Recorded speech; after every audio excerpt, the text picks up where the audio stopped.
कविता Hindi academy channel पर आपका स्वागत है। मैं आपके लिए मोस्ट इंपोर्टेंट क्वेश्चन लेके आई हूँ। ये क्वेश्चन जो है भक्ति काल को हिंदी काव्य का योग सर्वप्रथम किसने कहा, ये पिछले वीडियो का क्वेश्चन है।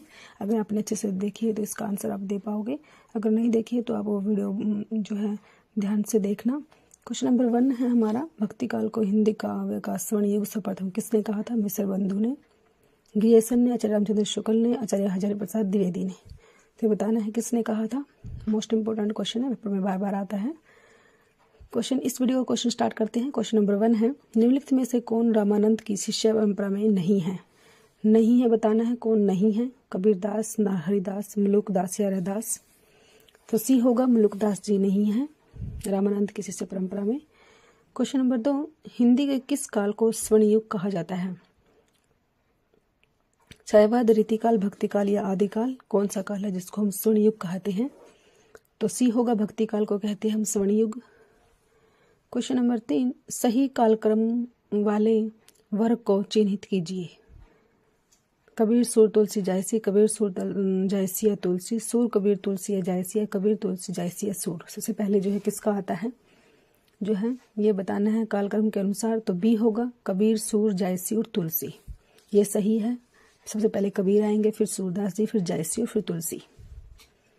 क्वेश्चन नंबर 4, 252 वैष्णव की वार्ता की भाषा क्या है? ब्रज भाषा है, खड़ी बोली है, अवधी है या बेगली है? तो ए होगा, ब्रज भाषा है वो। क्वेश्चन नंबर 4 का ए आंसर, ब्रज भाषा में लिखी गई थी ये। क्वेश्चन नंबर 5, निम्नलिखित में से एक राम भक्त कवि है?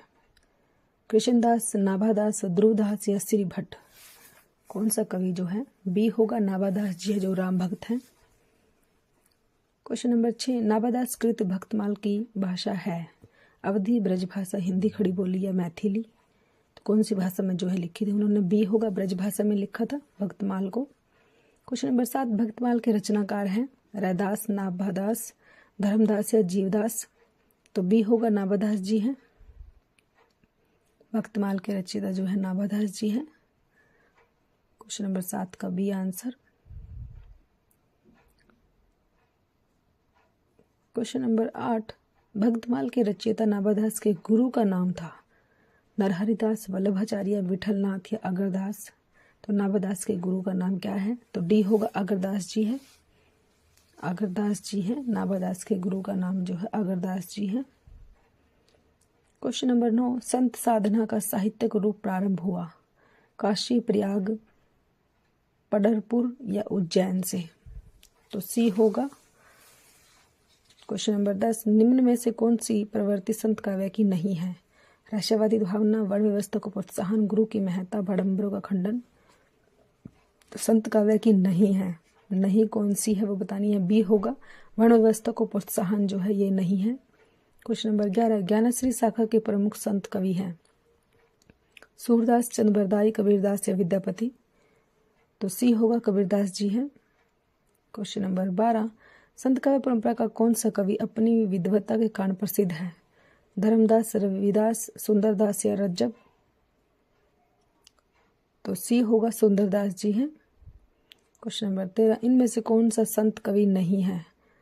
कबीरदास, रैदास, गुरु नानक, तुलसीदास। नहीं पूछा है, कौन सा संत कवि नहीं है, नहीं बताना है। क्वेश्चन नंबर 13 का डी होगा, तुलसीदास जी हैं। क्वेश्चन नंबर 14, श्रृंगार रस के घोर विरोधी कौन से संत कवि थे? सुंदरदास, मलुकदास, रैदास या कबीरदास। श्रृंगार रस के घोर विरोधी जो है कौन से संत कवि थे? मोस्ट इंपोर्टेंट क्वेश्चन ए होगा, सुंदरदास। पेपर में बार बार आता है ये क्वेश्चन। तो सुंदरदास जी हैं, श्रृंगार रस के घोर विरोधी थे ये। क्वेश्चन नंबर 15, हरडे वाणी एवं अंगवधु किसकी वाणी के संकलन है? सुंदरदास, दादूदयाल, मलुकदास या कबीरदास। ये भी मोस्ट इंपोर्टेंट क्वेश्चन है, पेपर में बार बार आता है। तो बी होगा, दादूदयाल। हरडे वाणी और अंगवधु जो है दादूदयाल के वाणी के संकलन है। क्वेश्चन नंबर 16, ढाई आकर प्रेम के पढ़े सो पंडित होए, यह पंक्ति किस कवि की है? ईश्वरदास, जायसी, कुतुबन, कबीर। क्वेश्चन नंबर 16 जो है ये पंक्ति डी होगा आंसर, कबीरदास जी की है। क्वेश्चन नंबर 17, कबीर का संबंध किस काव्यधारा से है? प्रेम मार्ग सूफी काव्यधारा, ज्ञान मार्ग निर्गुण भक्ति धारा, कृष्ण भक्ति धारा या राम भक्ति धारा। तो कबीरदास जी हैं जो कौन सी काव्यधारा के हैं? क्वेश्चन नंबर 18, निर्गुण ज्ञानश्री शाखा का दूसरा नाम है? राम भक्ति शाखा, कृष्ण भक्ति शाखा, संत साहित्य, सूफी साहित्य। तो सी होगा संत साहित्य। निर्गुण ज्ञानश्री शाखा को जो है संत साहित्य भी कहा जाता है। क्वेश्चन नंबर 19, संत काव्य नाम किसने दिया है? आचार्य रामचंद्र शुक्ल, राहुल संस्कृतायन, रामकौर वर्मा, हजारी प्रसाद द्विवेदी। तो संत काव्य नाम जो है सी होगा, रामकौर वर्मा जी ने दिया है। क्वेश्चन नंबर 20, निम्नलिखित में विकल्पों में से संत काव्य की विशेषता नहीं है, उसे छाटिए।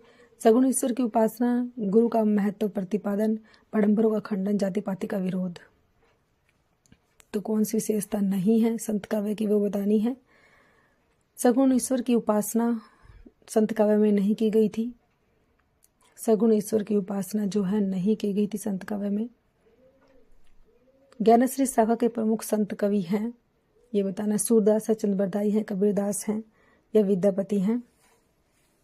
तो ज्ञानश्री शाखा के प्रमुख संत कवि कौन हैं, ये बताना है आपने। कौन जो है ज्ञानश्री शाखा के प्रमुख संत कवि?